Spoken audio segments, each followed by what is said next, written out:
I grew up around farms, but I had never actually lived on one until last summer. I had been dealing with stress from work, and a friend of a friend told me about a farm outside a small rural town where the owner needed an extra pair of hands. It was supposed to be simple work. Feed the animals, clean the barn, water the fields, keep an eye on things.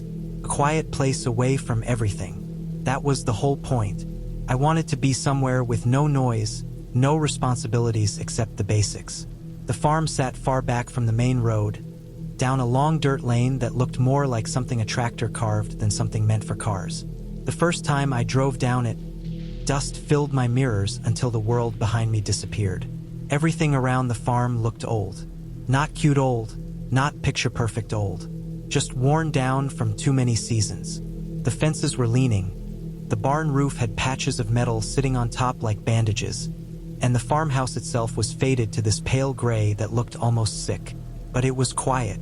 That was enough for me at the time. The owner, an older man named Oren, handed me the keys to a small guest shed behind the barn. It used to be a tool shed, but he cleared it out years ago for hired hands.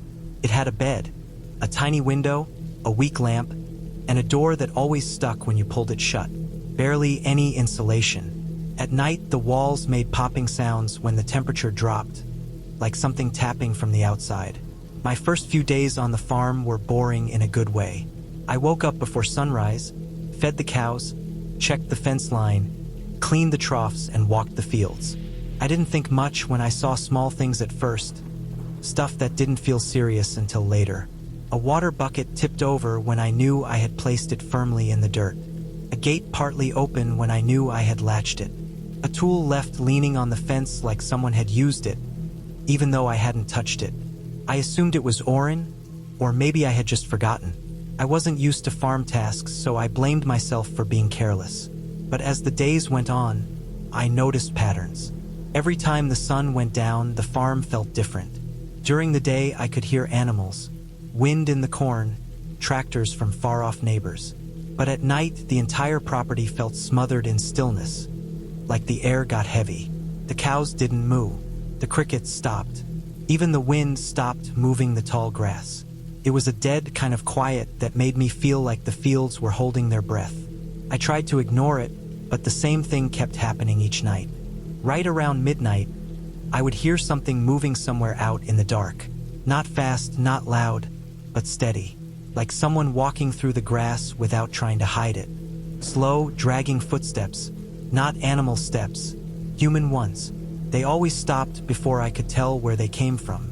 On the fifth night, I started locking the shed door, even though there wasn't even a proper lock, just a rusty hook. It didn't make me feel safer. It just made me feel like I at least did something.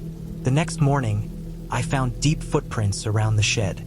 Not boot prints, bare feet, large, wide ones, pressed heavy into the dirt like whoever made them was carrying something heavy or limping. They circled the shed once, then led off toward the barn. I told myself it could have been Oren, maybe checking up on things in the dark. But the prints were too big for him. And besides, what kind of person walks around barefoot in fields full of rocks and old wire?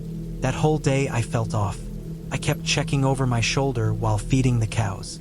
I kept scanning the tree line when I walked the fence. Nothing looked wrong, but nothing felt normal either. That night, I shut the shed door early and pushed an old metal bucket against it. Then I lay on the bed fully dressed. I left the small lamp on. I tried reading, but I kept glancing at the window every few minutes. It was only a square of blackness, no curtains, and I hated how exposed it felt. Sometime around midnight, the noises started again.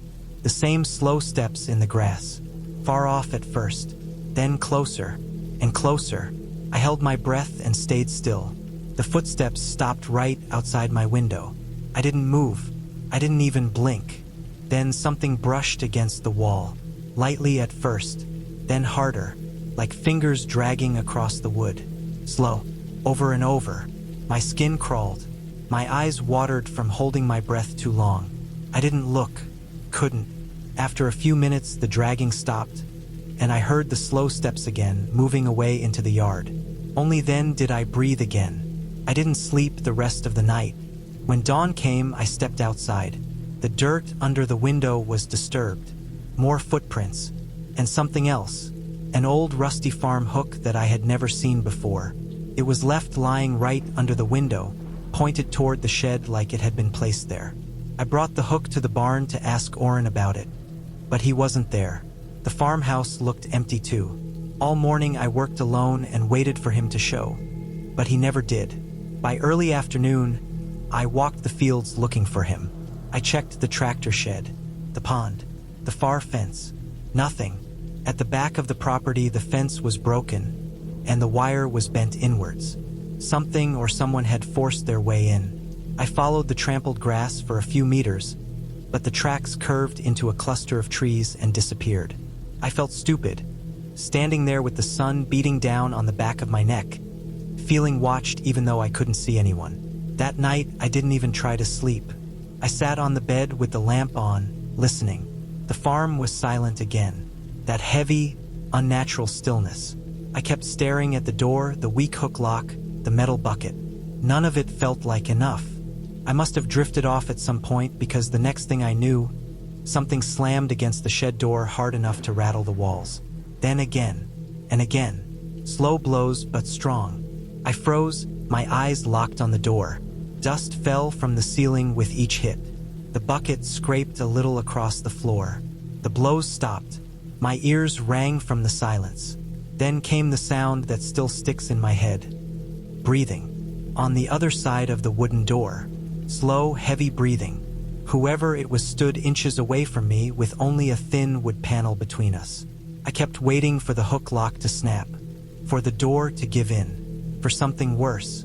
The breathing stayed there for a long time, steady and calm, like whoever it was had all night. Sometime near morning, it finally faded away. When sunlight came, I opened the door with shaking hands. Deep dents marked the outside of it, like someone had hit it using their shoulder or the side of their body with full force. But the strangest thing was a trail of dried mud smeared across the door, at shoulder height, like someone had leaned against it while pushing. I walked straight to the farmhouse. The door was unlocked. The place was empty. No sign of Oren. No jacket, no boots, no keys. Like he had left in the middle of something and never returned. I didn't pack my stuff. I didn't say anything. I just left. Drove back down the long dirt road without checking the mirrors. I called the sheriff's office from the gas station 20 minutes away. They told me someone would go check. I never heard back from them, and I never asked again. For weeks after that, I kept thinking about the footprints, the breathing at the door, the dragging fingers on the wall, and how Oren disappeared without a trace. I don't know what was out on that farm with me. Person, not a ghost, not a story.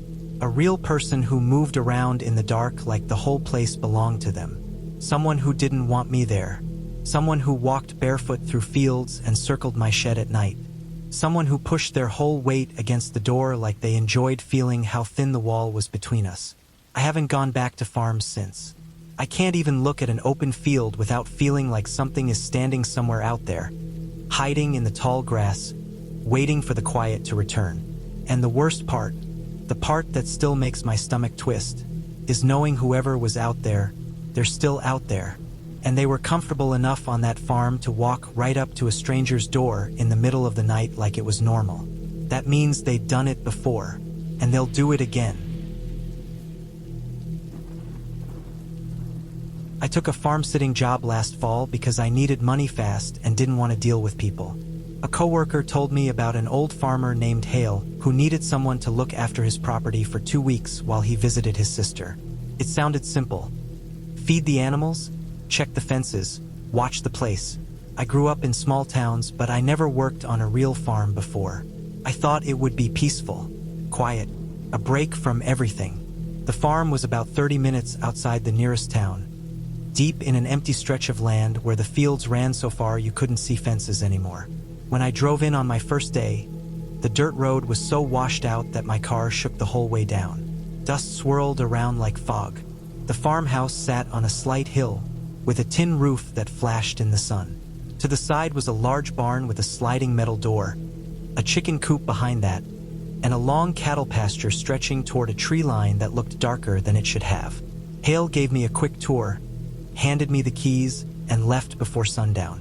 He didn't seem worried about anything, but I remember him saying something about keeping the barn door shut at night. He didn't explain why. He just said it like it was routine. The first day was easy.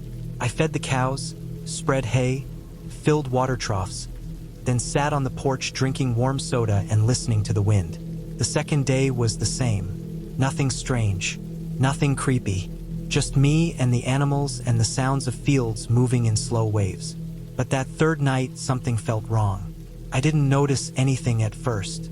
I went to bed in the guest room Hale let me use.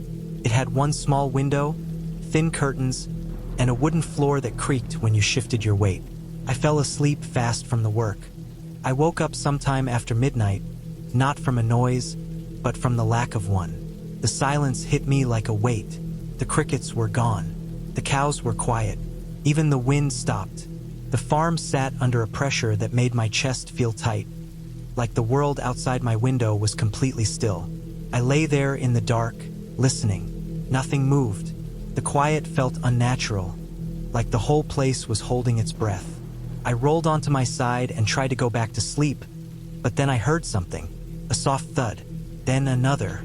They weren't loud, they weren't fast, just slow, steady impacts from outside, spaced apart like someone was testing the barn door or knocking something against the wall. I sat up, heart pushing hard in my ribs. For a moment I convinced myself it was the cows bumping the fence, or the wind returning, but deep down I knew it wasn't. These sounded too deliberate, too heavy. I stayed awake until sunrise. When daylight finally came through the curtains, everything looked normal again. Birds were chirping, cows were moving, the world seemed alive. I tried to shake it off as my mind playing tricks on me. But later that morning, when I walked behind the barn, I saw footprints in the dirt. Human ones, bare feet, wide, deep impressions in the soft ground, leading from the fields toward the barn wall. The prints stopped right where I heard the thudding the night before. I froze. The dirt was still damp from the night moisture. The prints were fresh. I checked the footprints again, studying their size and spacing. Whoever made them walked slowly, heel heavy, as if they were carrying weight or dragging something. And the strangest part was that the prints didn't lead back to the fields. They just stopped at the barn wall like the person stood there for a long time, watching or listening. I didn't tell anyone. I didn't even take a photo. I didn't want to look like an idiot. I convinced myself someone was passing through the farm, maybe a drifter or someone from town who cut across the fields. But the farm was surrounded by miles of empty land. There were no houses close enough for someone to wander this far barefoot. That night I locked every door and shut every window. But again, the same heavy silence fell around midnight. I sat awake in bed, staring at the ceiling, waiting for something to happen. My hands were sweating even though the room was cold. It started slower this time. Soft dragging sounds in the grass. A faint shift of weight. Something stepping carefully, like it didn't want to be heard. The steps circled the farmhouse from a distance, moving in uneven arcs. Then they stopped outside my window. I didn't dare look. I didn't move. My whole body went numb. I lay there, listening as something breathed softly from the other side of the thin glass. It was close, too close. I could hear the slow exhale, like someone tired from walking. I stayed frozen until dawn. When I finally worked up the courage to check outside, I found more footprints. Bare, deep, right under the window. Part of me wanted to leave that moment, but I felt stupid. I didn't want to call Hale and tell him I was scared of some barefoot tracks. I tried to keep doing my chores, but everything felt off. The cows were restless, pacing near the far fence. The chickens avoided the grass near the coop. Even the farm dog, who had been friendly on the first day, refused to go outside after noon. He just sat under the kitchen table and stared at the door. That evening, I made sure the barn door was fully shut and latched. I checked the locks twice. The metal bar that slid across it was solid, and the padlock clicked tight. I didn't know why it mattered so much, but the memory of Hale mentioning it echoed in my head. I didn't sleep at all that night. I sat in the living room with the lights off, trying to control my breathing, staring at the front door like something might push it open any moment. Around 1 a.m., I heard the barn door bang. Not softly, Hard. A full-force slam that vibrated through the ground like a drum hit. Then another slam, metal groaning under impact. Something or someone was hitting the barn door with their shoulder or body. Over and over, steady, patient blows. Not rushed, not frantic, just determined. My throat went dry. I couldn't move from the chair. Each hit made the windows shake. After what felt like forever, the slamming stopped. For a long moment, there was nothing. The whole farm went completely still again. Then came a new sound. Slow footsteps heading toward the house. I felt a cold burn build in my chest as the steps crossed the gravel and moved to the porch. The boards groaned softly under the weight. Then nothing. Complete silence. I stared so hard at the outline of the front door that my eyes stung. I waited for a shadow, a silhouette, a turn of the knob. But nothing happened. Nothing until dawn. When daylight finally washed across the fields, I went outside shaking. The barn door had dents in it, fresh ones. Deep rounded marks like someone slammed their shoulder or back against it again and again. The padlock held, but the metal latch was bent. Something had really tried to get inside. I followed the footprints in the dirt. They led around the barn, across the yard, up the porch steps, and stopped right at the front door. Exactly where I heard the boards creak. No prints went back down. Like whoever was there stood at the door for a long time. Just standing, breathing. When I looked closer, I saw smears of dirt across the wooden door at shoulder height. Not handprints, more like someone leaned their whole side against it. That was the moment something in me snapped. I didn't pack anything. I didn't clean. I didn't feed the animals. I grabbed my car keys and got in my car with the same clothes I wore the night before. The sun wasn't even fully over the horizon yet when I drove away. I didn't look back at the house. I didn't look at the fields. And I didn't slow down until I hit the main road. I texted Hale later and told him I had an emergency and left early. I didn't explain anything. He never asked. But what stays with me every time I think about that farm is the size of those footprints. The way they circled the house. The slow breathing outside my window. The force used on the barn door. The silence that always came before the sounds. Whoever was out there was real. Not a story. Not a ghost. A person who moved across that farm at night like it belonged to them. A person who walked barefoot through dark fields and pushed their body against doors like they wanted to feel how close I was on the other side. And the worst part is that the footprints were deep. Too deep for just body weight. Whoever was out there was carrying something heavy every single night, and I will never know what it was. I just know this: whoever walked those fields is still out there. And I'm glad I left before they finally tried the door handle. I took care of an isolated farm for a month last year, and I still think about what happened out there almost every night. I wasn't a farm guy. I worked in a warehouse my whole life, but I needed to get away from everything for a while. I saw a small notice online about a man looking for someone to watch his farm while he stayed in the hospital for treatment. He said I could stay in his guest cabin for free as long as I handled the basic chores. Sounded peaceful. A month with no noise, no people, no stress. Just fields, animals, and quiet. I drove out there on a late afternoon. The farm was far off the main highway, down a cracked road that looked like it hadn't been fixed in decades. Everything around it felt lonely. Dry cornfields, a rusted windmill, and a huge open field that looked like it stretched forever. The farmhouse was old but big, with chipped white paint and a porch that sagged under its own weight. The barn sat farther back, weather-beaten, with one sliding door that tilted a little at the top. Behind it was a small guest cabin where I'd be staying.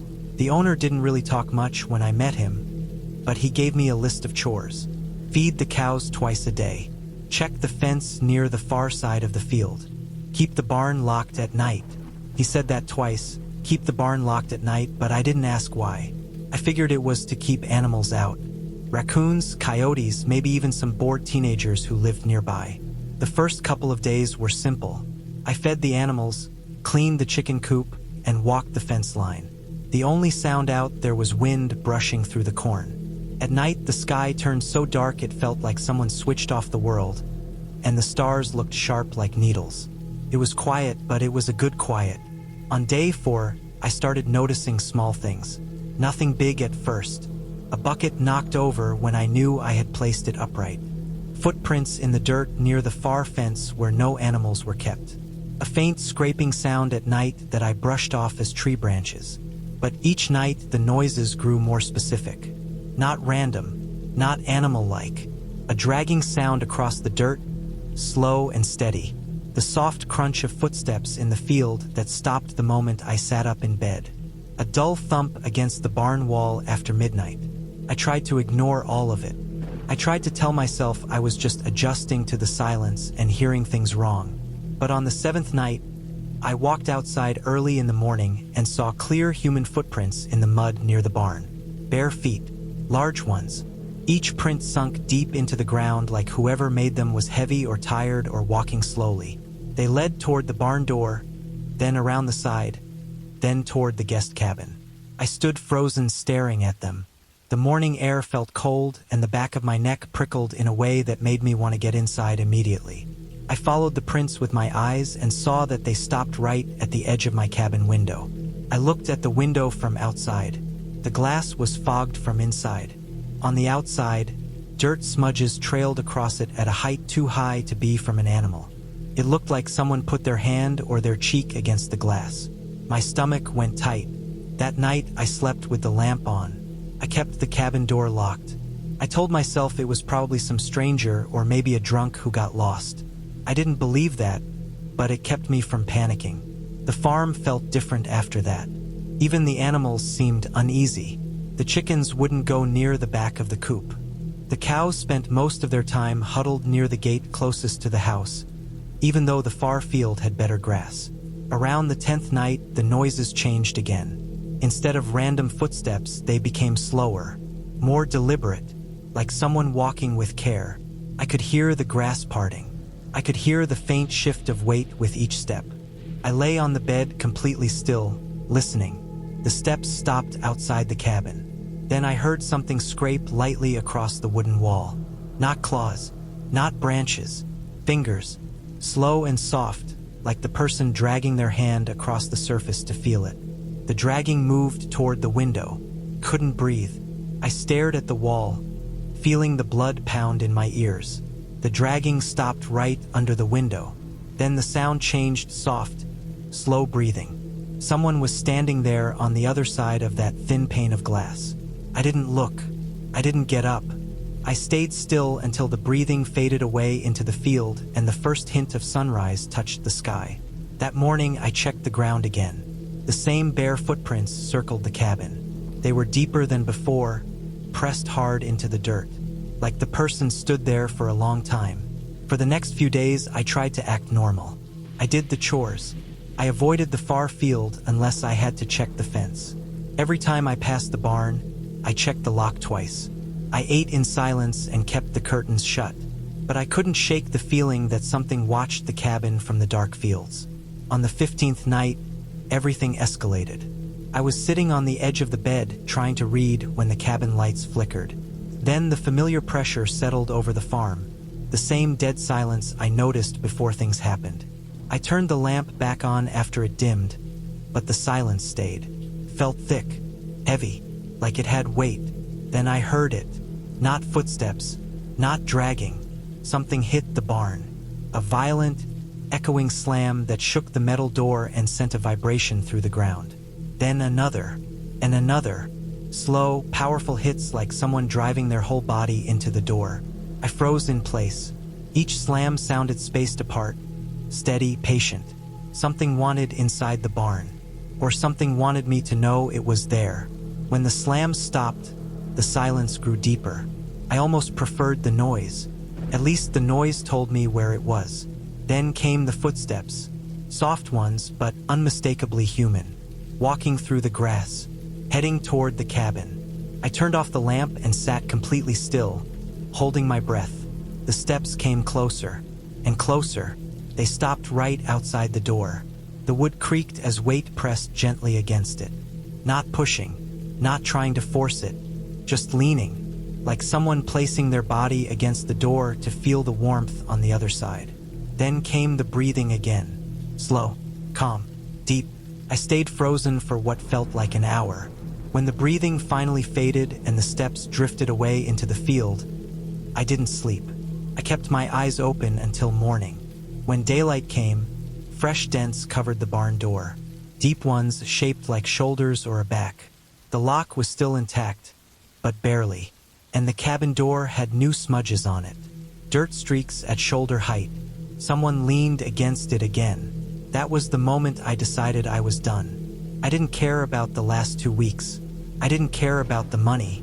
I didn't care about chores or the animals or the owner. I packed nothing. I walked straight to my car, unlocked it with shaking hands, and left the farm without looking back. The fields looked calm, like nothing had ever happened. I drove straight into town and never returned. Later that week, I checked local news online. There was nothing about the farm. Nothing about trespassers. Nothing about missing people. Nothing about break-ins. Nothing about someone walking barefoot through fields at night, circling a cabin, staring through windows, dragging fingers across walls, and slamming themselves against a barn door like they were testing it. I don't know who it was. I don't know what they wanted. All I know is that they were real. A real person. A real presence in the dark with me night after night. And the scariest part, the part that still gets me, is that they never said anything. Never tried to break the door. Never ran. They just came close enough to let me know they were there. Close enough to breathe through the window. Close enough to leave dirt smears from their skin. Whoever they were comfortable on that farm. Comfortable enough to walk those fields barefoot in the middle of the night like it was their home. And I left before they stopped just watching. I still think about what would have happened if I stayed one more night. I worked as a farmhand for most of my early 20s, hopping from one small farm to another. Most places were normal, long days, simple work, tired evenings. But the last farm I ever worked on was different. I still think about it even now, years later. I never went back after what happened there, and I don't think I ever will. The owner, a man named Rudd, hired me for what he called short-term fencing and night watch work. It was early autumn, the time when fields turn yellow and dry grass crunches under your feet. His farm sat far from any main road, surrounded by flat land on one side and thick woods on the other. The land felt old, like it had been left alone too long. Rudd was quiet and serious. He barely explained anything, just pointed to the barn, pointed to the sheds, and showed me the small bunkhouse I'd be staying in. It was basically a single room with a cot, a shelf, and one window facing the barnyard. He told me to patch the fences during the day and keep an eye on the property at night. He didn't use many words, but he looked tired and stressed when he handed me the keys. The first week went smooth. I fixed sections of the fence line that leaned outward. I hauled wood, fed the cows, cleaned the goat pen, and carried tools back and forth. Long, quiet days. At night, I would sit outside the bunkhouse on an old wooden chair and listen to the wind pass through the fields. The smell of soil and old hay filled the air. Everything felt peaceful at first, but on the 8th night, things changed. I was sitting outside with a flashlight, just watching the yard. The barn loomed across from me, dark except for a thin strip of moonlight along the roof. Out of nowhere, I heard a sharp metallic clink from inside the barn. I sat up straight. It wasn't loud, but it was too clean, too precise to be an animal. I tried to brush it off, but I couldn't get it out of my head. The next morning, when I opened the barn, I found a metal tool, one of the heavy wrenches, lying in the middle of the walkway. I had left it on a shelf the day before. There were no footprints, no signs of someone forcing a door, no damage. Just the tool moved.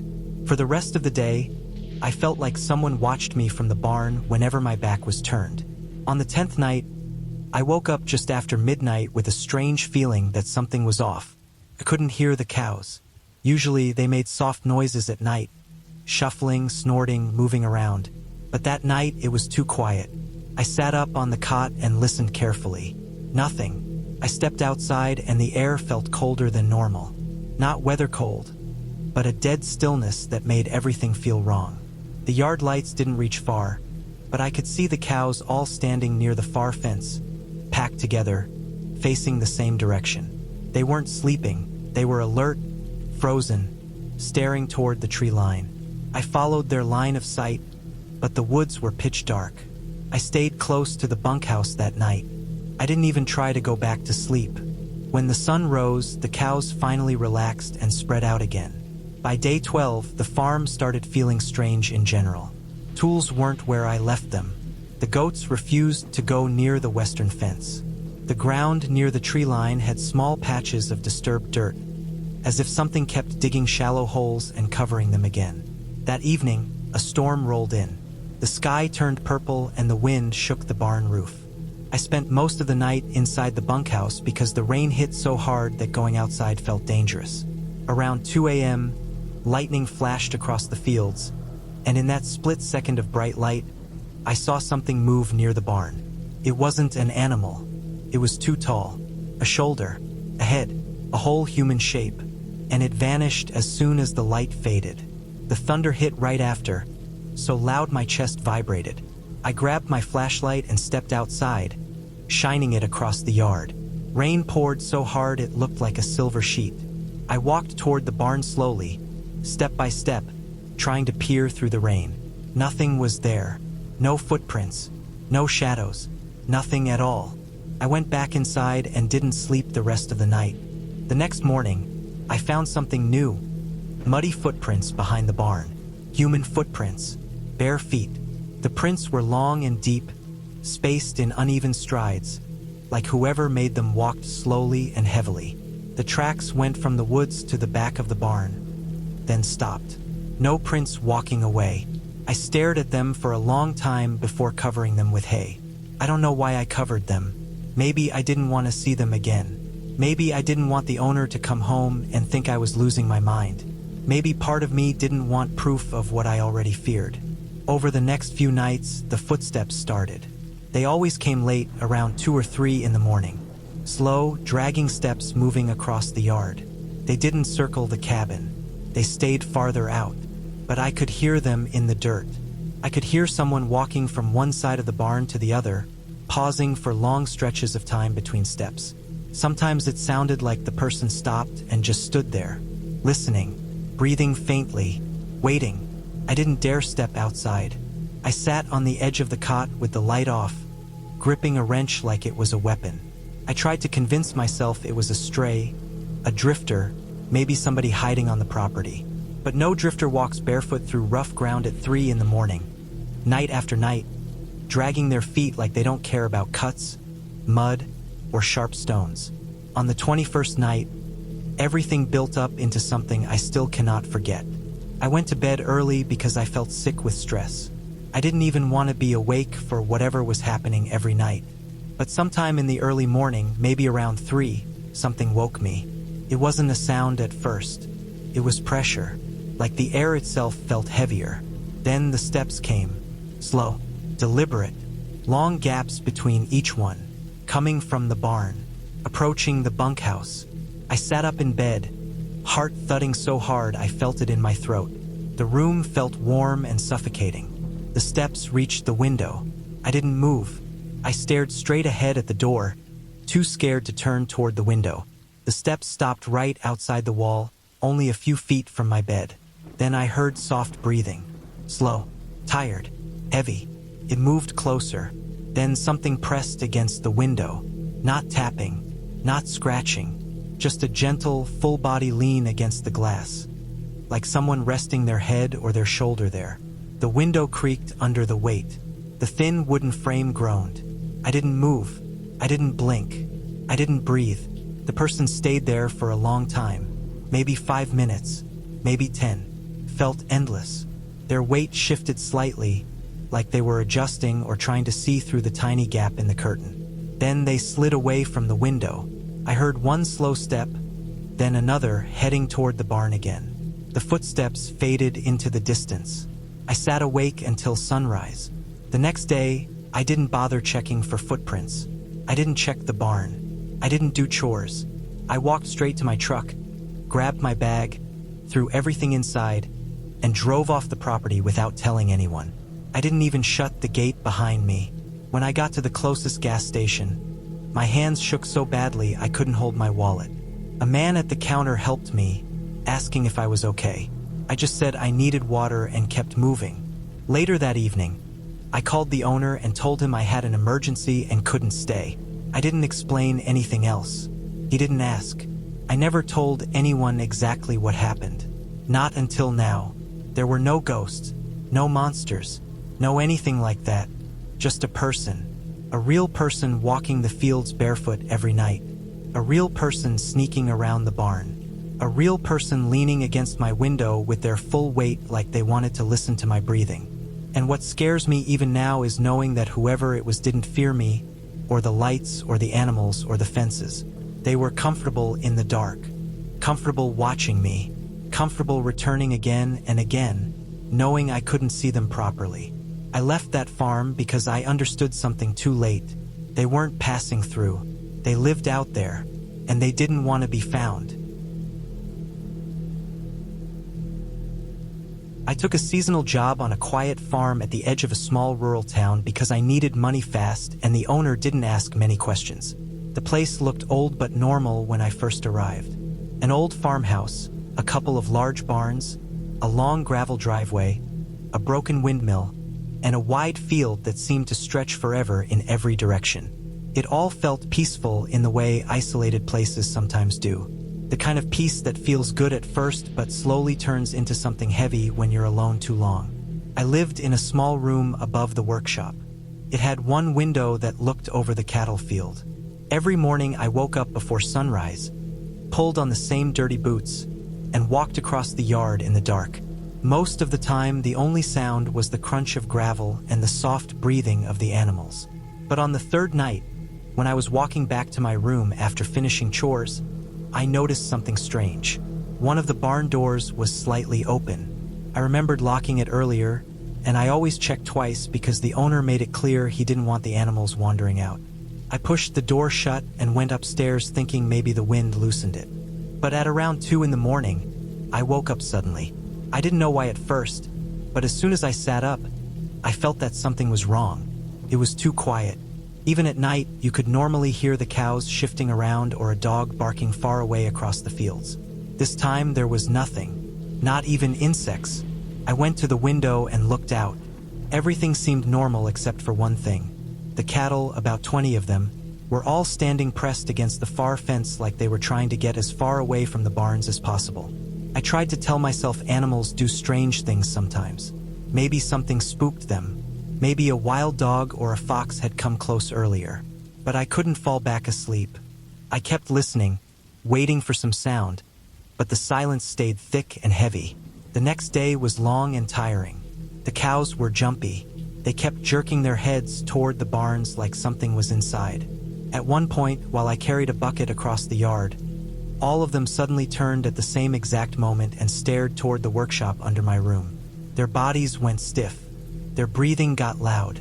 I couldn't see anything there, just the wooden wall and the dirt ground. But the way they stared made my stomach tighten. I went inside anyway, did my work, and tried to ignore the feeling that something wasn't right. By evening, I felt exhausted. I wanted to sleep early, but once again, when I walked across the yard to climb the stairs to my room, I noticed the same barn door open again. Only this time it was wide, not just cracked. I froze where I stood. The sky was getting dark, and the inside of the barn looked like nothing but a black hole. I slowly forced myself to walk over and slide the door shut. I checked the latch 3 times before leaving. That night, the noise finally came. It started as a soft thumping, like something heavy shifting its weight on wooden boards. I kept lying still at first, thinking maybe it was the wind moving something outside. But the thumping grew slower and heavier, almost like footsteps, but uneven. They didn't sound like boots or shoes. It was like bare feet dragging on the floorboards below my room. I lay there holding my breath. My heart kept hitting my ribs hard. I wanted to get up and leave, but something in me froze. After about a minute, the dragging stopped. I didn't hear anything else for a long time. I finally forced myself to stand and put my ear to the floor. There was nothing. No breath, no movement, no shifting. Just the dead quiet. I barely slept. When the sun came up, I climbed down the stairs slowly. My hands were shaking the whole time. The workshop looked the same. Nothing was moved. No footprints. No tools out of place. If someone had been inside, they didn't touch anything. I kept trying to make sense of it during the morning chores. Maybe I dreamed it. Maybe I was just overtired. But what bothered me the most was how the cattle behaved. They refused to come near the barn. I had to walk half the field to get them to move toward the feeding area. Even then, they kept glancing toward the workshop like they expected something to step out. By afternoon, I decided I needed to check everything again, especially the barns. I started with the smaller barn, the one that kept opening on its own. When I stepped inside, the air felt colder than outside. I walked down the rows slowly, checking the stalls, checking the feed storage, checking the tools. Everything looked normal. But near the back wall, I found fresh dirt on the floor, like someone had tracked mud inside, except the prints weren't shaped like boots. They didn't have clear edges at all. It was just smeared soil, long and uneven, almost like someone dragged their feet while walking. I followed the trail until it faded. It didn't lead to anything special, just stopped in a darker corner of the barn where the light didn't reach well. I stood there for a while, trying to hear anything, trying to feel any movement, but all I felt was a slow cold spreading across my back. That night was the worst. I tried to sleep early, but I kept waking up every hour. Around midnight, I heard something outside my window. Not loud, just a soft scraping sound on the outer wall. Slow, almost patient. I stayed still in my bed, staring at the ceiling, listening to it move from one side of the wall to the other. It reminded me of the sound of someone brushing their hand along wood. Slow strokes like they were feeling the texture. Then it stopped. For a long time, there was nothing. I waited, holding my breath, counting seconds. Then I heard a new sound, the creaking of the stairs leading up to my room. Each step groaned under weight, one by one, very slow. I felt my whole body go cold. There was no reason for anyone to be up there. The owner lived miles away. Nobody came to this farm at night, and whoever or whatever was on those stairs was trying not to be heard, but the old wood gave them away. I didn't move. I didn't even sit up. I just watched the bottom of the door from my bed, waiting to see a shadow touch the crack. But the steps stopped before they reached the top. They didn't go back down either. They just stopped halfway like something was standing there, listening for me.